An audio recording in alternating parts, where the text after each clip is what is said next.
All right, welcome to the show. Welcome to the live stream Wednesday night. You know what we're going to talk about tonight? I'm going to tell you. Ready? The 2021 Summer Nationals, brought to you by Team Impact. Welcome Jimmy Williams and Jimmy McKelvey to the show. What's up, guys? What's Not like going some on? shenanigans, huh? So, give me your 2 cents on a recap from this past event. Go ahead, Jimmy. Well, I believe we didn't get the numbers that we anticipated. However, the quality of drivers that showed up was definitely good. Um, we had guys from, what was that, Jimmy? Iowa? Iowa. Yep, Iowa and Illinois. Wow. Iowa and Illinois that traveled and stuff. But it was very close to the Firecracker, but it was our first year of putting it on. So, all together between everything with tech and the way that the races ran and just the quality out there on the track, it was definitely a good time. Oh, I had a great time. I mean, there were guys that I raced with 20 years ago that I haven't been on the track with in 12 to 15 years that showed up. And it was nice to see those guys. I felt like I was in my 20s again. Yeah, it was nice. I heard a lot of stories in the pits about guys that were coming back. So it's good to see old familiar faces showing up. Yeah, definitely. Yeah, we had. Not only did we have guys travel a long distance to make the race, but we also had quite a few first timers for their first trip to the gate, and they were very impressed with the way we ran things. Um, it went. I think it went very smooth. We didn't have any issues. I don't think. Um, so the quantity might have been a little low, but the quality was there. I think we had decent fields of races. Yeah, it was fast. It was close. It was fun all day long, man. It was the chase and the setup and the battle for the lead. And the tech guys, they were all on point. We definitely appreciate them coming over and, supporting us and being there with where it was. It was a good time. Yeah, definitely. The guys at Norcar, they got a way of putting on a high class event. They've been doing it so long and know the ins and outs. It's nice to have a little backup. The one thing I want to talk with Jimmy Williams about tonight is he showed my team driver Tim Cloutman how to use Live RC to follow your progress as a driver. Jimmy? The main thing I really showed him was, I always look at, and I have a certain goal I try and set for myself with the consistency percentage that's on there. It's something that I look at every single time in between, and that's where I try and strive for a certain number, especially in a new class. Whenever I'm kicking off and debuting a car and trying something, I try and compare it to classes that I'm more familiar with of where it's at. But it's a great tool when someone's chasing speed and you know they're not quite understanding that it's not just the speed where they're losing it at. You know, they're driving, they've got to be more consistent, they got to be more smooth. And once you straighten that out, that brings you up to speed a lot quicker than just even finding the right motor. You know, you can find the right motor and it could be perfect for the speed, but if you're still struggling to keep it on the track, it it's not going to benefit you the way you want it to. Exactly. And when I first heard of Live RC, it was back in the day, and you couldn't track any of those things. Your progress, like the consistency you talk about, your laps, your lap times, when you pass somebody, when they passed you, like it shows you all the details, every little thing you can imagine to work on constantly improving your driver ability or your line, so to speak. Yeah, I mean, I use it also to track, what my lap times are up front compared to what my lap times are out the back. Right. That was never important to me. That that shows me, how my battery performance is. Yes. My gearing's maybe not quite where I need it. There's so many factors that Live RC it's a great tool to use, and it's Oh something yeah. more people should be using to help sort everything out in their vehicle. Well, I'm definitely trying to figure it out. You know what I mean? It's making a huge difference to see the numbers and the statistics right there in front of you. Do you know where you constantly need to work on improving?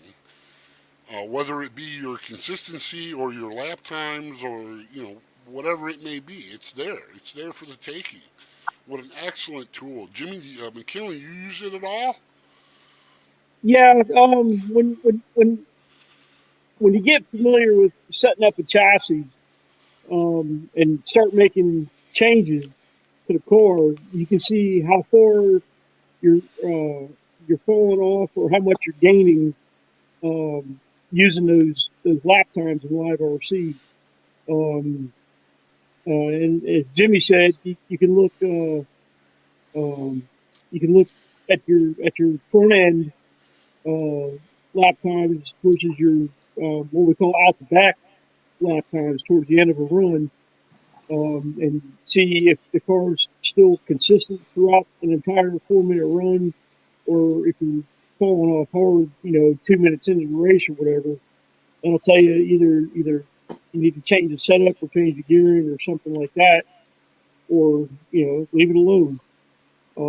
You can see I mean, you can even look at other drivers' consistency and lap times and see how far off you are or how far ahead you Yeah, I never, and there's another one. I never thought to look at other drivers' times and their consistency rate. Excellent. are. Wow, I mean, dude. you can look at the printed race results as we print them out and hang them up, Right. and compare. Um, those results will give you, like your top five continuous laps, top 10, and top 15 continuous laps. But nothing compares to being able to see what other drivers' consistency is. And as Jimmy said, I went over this with Tim the other night about looking at it. And when I showed him his consistency in one of the heat races was only like 51% or something like that, but another driver's was 97%. He was like, "Wow," Yeah, And then yeah. and then it actually shows you a graph, of your consistency lap by lap, um, so you can see how smooth that graph is or how up and down that graph is. Yeah, it's excellent to have the data. And now with the advent of all these, speed controllers that you can program via app on your phone and the data they can give you and the receivers for the radios now are also enabling telemetry. There's no shortage of gathering data, but there is the learning curve of figuring it all out once you have it. How do you um, interpret your data versus say what different class you just compare and get an average, or how do you guys look at it? Go ahead, Jimmy. Each class to me is slightly different. I mean, when you go from a class like 17.5 or SK, even up to 13.5 open, there's so many more factors that are involved. And then even when you jump from the 13.5 open to the open mod, uh, you know, there were a lot of things I learned this weekend with how much torque those open mod cars pull. And, you know, just even back to basics that I should have known from 30 some years ago with a much looser diff than I first went out there with, as it torqued off and threw me into the inside wall there real hard. So everyone's slightly different with what they use. I try and use the data I'm familiar with, and then try and also everything that's coming out that's somewhat new. If I don't fully understand, just ask someone. Right. Exactly. Try Exactly. and ask someone, because they might not have the answers, but they might know somebody who does. When it comes Exactly. down Yep. to it, there's still so many more features on my radio that I haven't even More dealt than with. I'll ever use. More than I'll Yeah. ever need. And I mean, I'll download my data logs off of my speed controls now and stuff like that, which will show, you know, a lot of different variables from, are you wasting power? Are you achieving the power that you wanted to?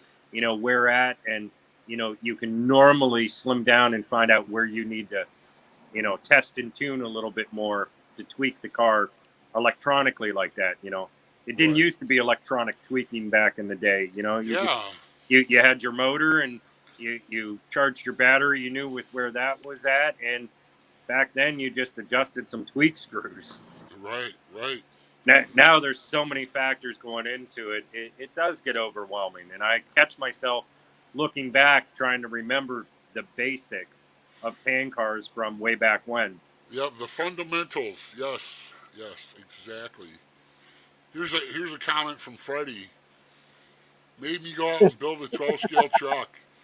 You guys, the impact that this is having on the community right now is well beyond anything I imagined. I don't know about you guys, but to me, it's already, the rebirth is already happening. People are becoming more aware and seeing how much fun the 12 scale oval racing is, and how fast the 13.5 cars can really hustle. I think it's taken off good. What do you guys? What are your thoughts on the growth so far? Well, Jim? I can tell you, I can tell you at the Summer Nationals, two guys sitting next to me said, "We're building a truck. We're building a 12 scale truck." So that's Um, three that I know of. yeah, I mean, when them guys in a class like that, when you can take an existing chassis, these guys are actually talking about bringing their on road chassis Right, over to run oval. right. Um, it grows the class, and then it'll expand from there. Dennis here, he made a comment. I struggle being new to the hobby and trying to learn so much so quick. Me and Jimmy Williams were talking about this earlier this evening. Um, Starting out with like a 12 scale pan car, the learning curve is a little bit steeper than some of the average stuff, but it's not overwhelming. You should be able to work the learning curve on a pan car relatively quickly. What do you guys think, Jimmy Mack? Um, yeah, yes and no, I guess. There's always should be somebody at the track to answer questions. Well, And I always tell guys, I said, don't be afraid to talk to the guys at the track. I don't care what you're running.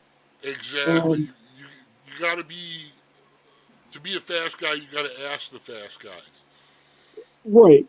There's guys that pick up on this stuff fairly quickly, and then there's guys that have been doing it for years that still struggle a little bit. Right, Um, you know,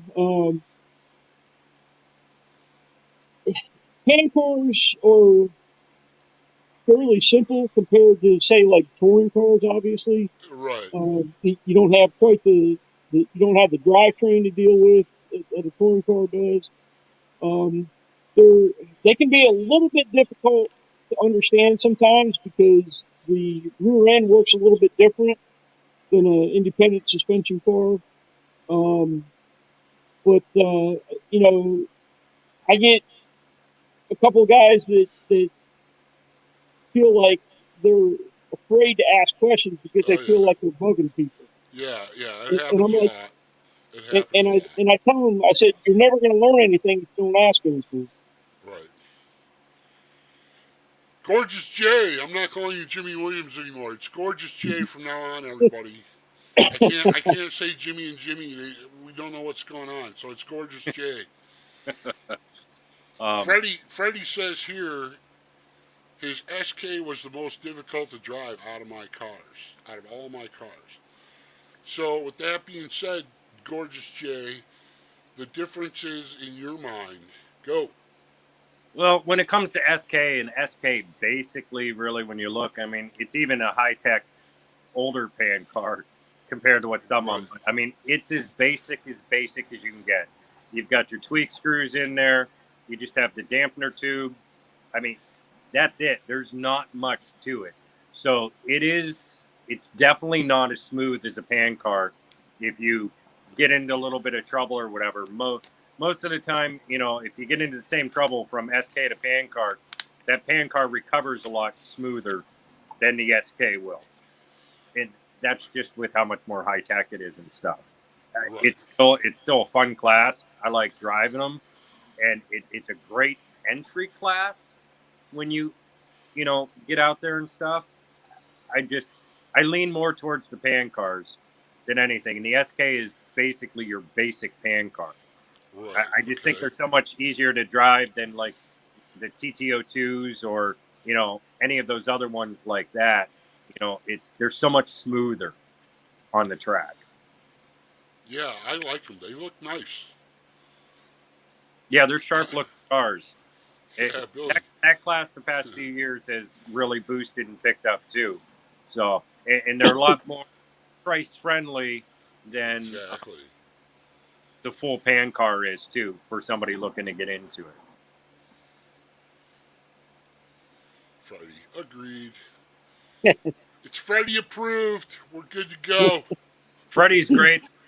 He has picked up. I mean, there's not a vehicle that I've seen pick up in his hand that he hasn't quickly. Yeah. Great I driver. don't want to talk about Freddie right now. Let's talk about Big Tom's win over Jimmy McKinley. No, it was a great time. Everybody that I encountered, man, I'll tell you a little something. Between the Firecracker, the Summer Nationals, and the on-road Summer Slam at the gate, and a few club races, just about every single individual I've encountered is trying to uplift the community that they're so passionate about. And I'm going to tell you right now, people, there is no better time to support your local track than right now. You see what we're doing here? I did this after the Firecracker, and my phone would not stop ringing. Well, all of a sudden, a couple of people started creating a group. And then all of a sudden I see a couple more groups pop up here in the Cleveland area.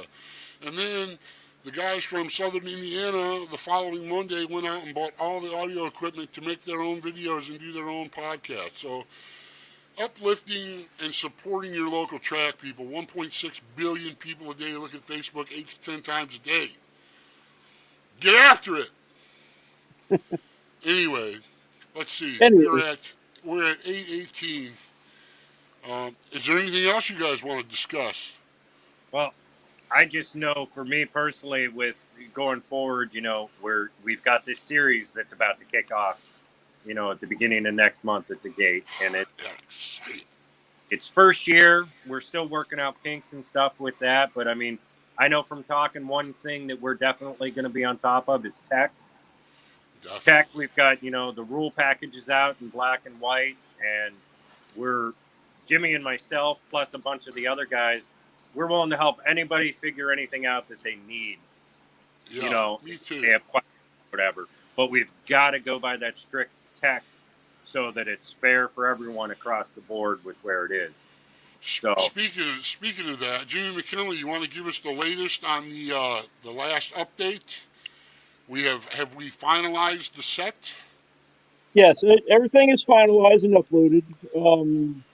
If you go to the United Speedway Alliance Facebook group, everything is in the file section and in the announcements section. And to Jimmy's point, it's not just the tech we want to stay on top of; it's all the etiquette stuff, all the general stuff at the track. Yeah, you Um, can go to the Facebook group, United Speedway Alliance, for the rules on the classes. But the NORCAR racers have the rules up for etiquette and personal conduct as well. So, yeah, correct. we've talked And about it's your responsibility to know the rules for the class you're racing, but it's also your responsibility to know how you're supposed to act and conduct yourself while you're there. So I suggest if anybody goes to any track anywhere, make sure you know. and Go, and and it's not just the Norcar on road side of things. exactly. We actually posted some additional information.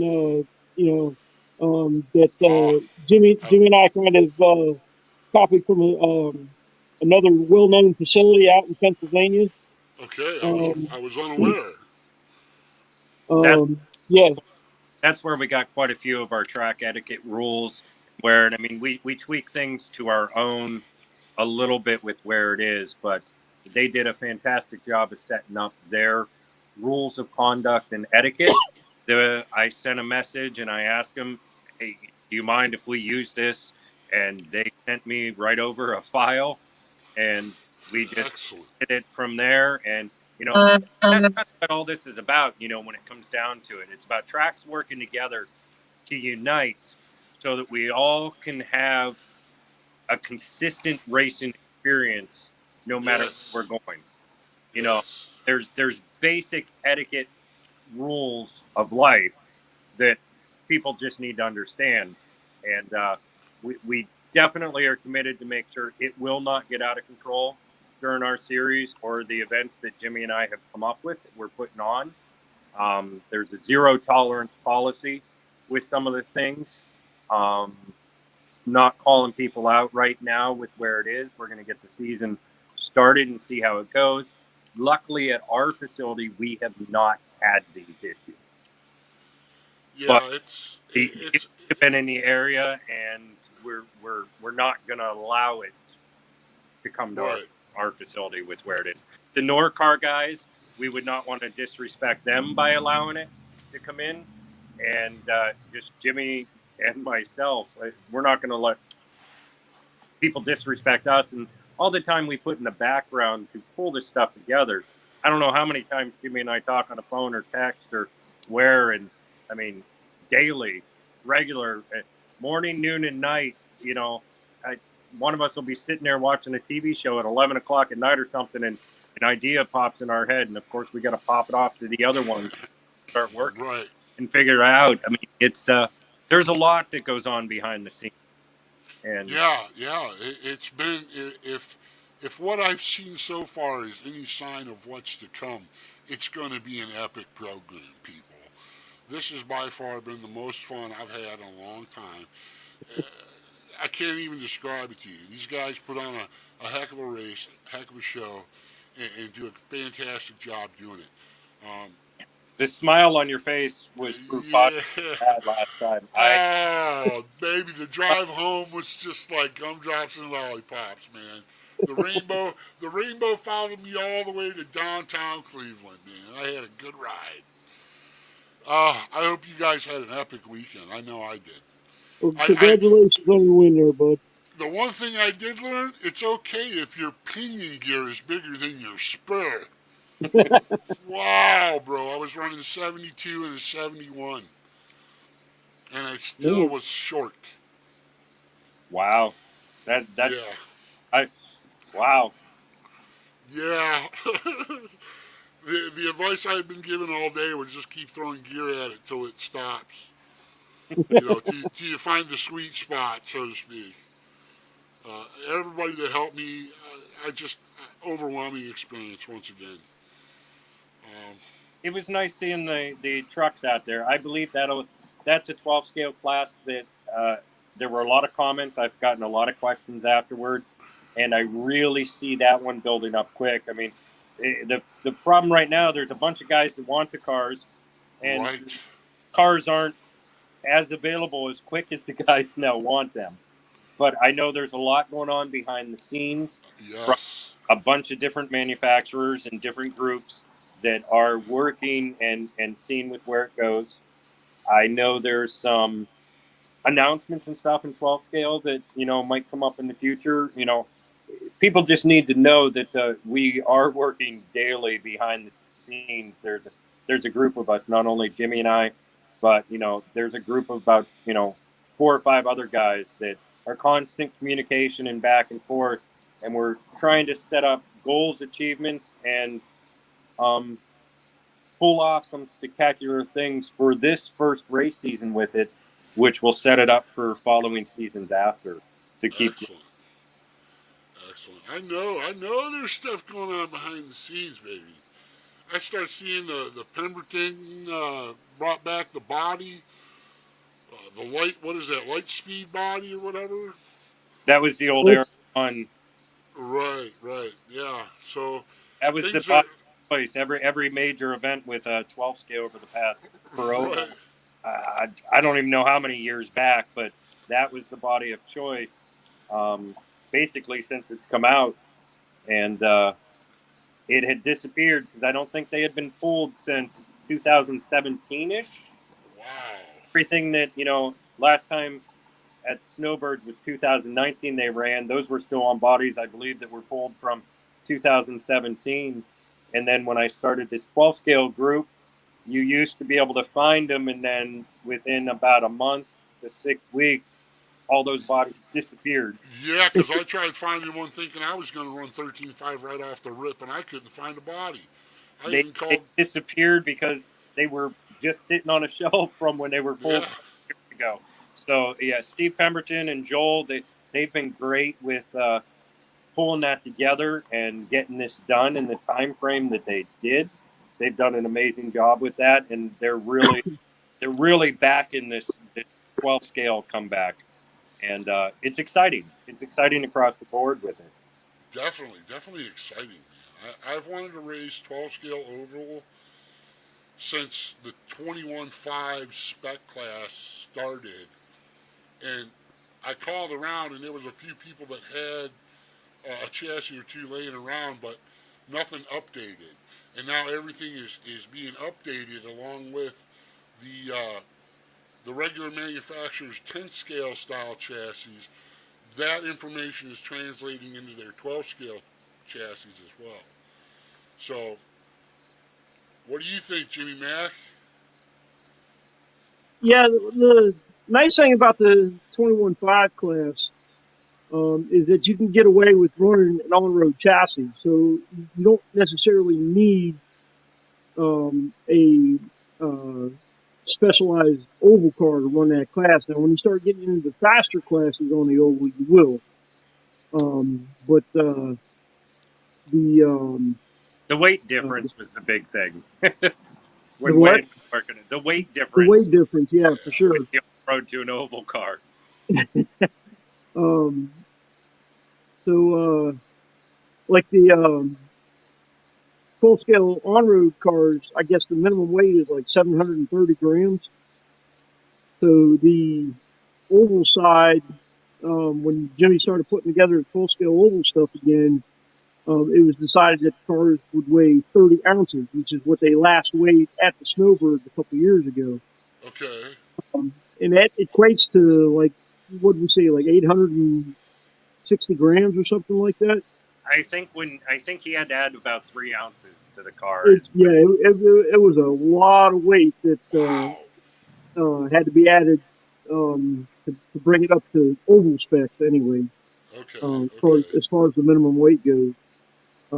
I kind of said the same thing to Jimmy when he was putting the rules package together. I said, man, why don't we just make these things the same as the on-road cars? And he told me the reason behind it, and I was like, oh, okay. So that's where we came up with the minimum weight for the oval side. And the other thing too is the specialized oval chassis have a lot more carbon fiber on them than the on-road cars do because they're all set to the left. There's a pad, I guess you could call it, for the speed control in front of the left rear. Um, so the chassis isn't quite as cut out as an on-road car.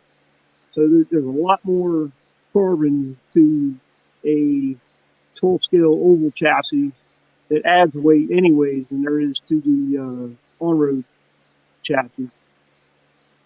Okay.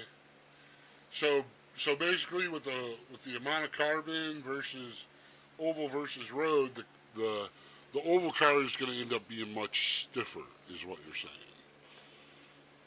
On top of being I don't necessarily know about stiffer because it's going to depend on the thickness of the chassis. right. Okay. Um, but it's just a little more specialized, specific to the oval because it's the Right. offset, Right. left turn chassis um, cars. When Well, Wayne testing with that on-road car, I mean, he was moving. He was right up to speed. If not, well, that's Wayne though too. He's always fast. He's good at setting those cars up.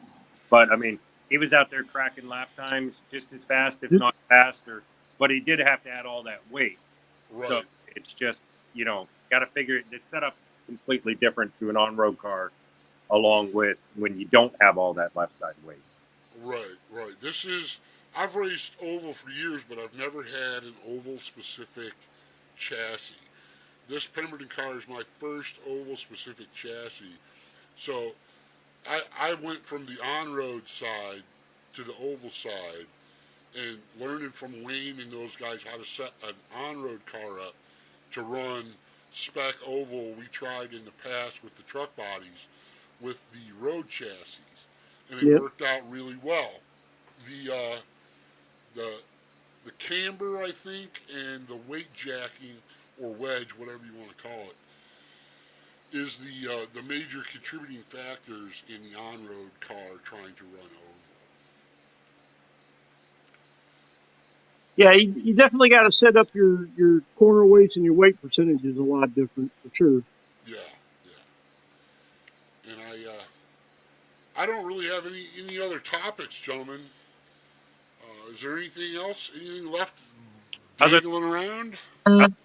series kicking off, I mean, we do have the 12 scale oval nationals, you know, which we got a group of guys coming back to. Not only are we running the 12 scale classes, but we're also running the corresponding 10 scale classes with that one. And the response for that has been great. I'm hoping that it keeps building up with where it's at, because this is an event we'd like to put on yearly.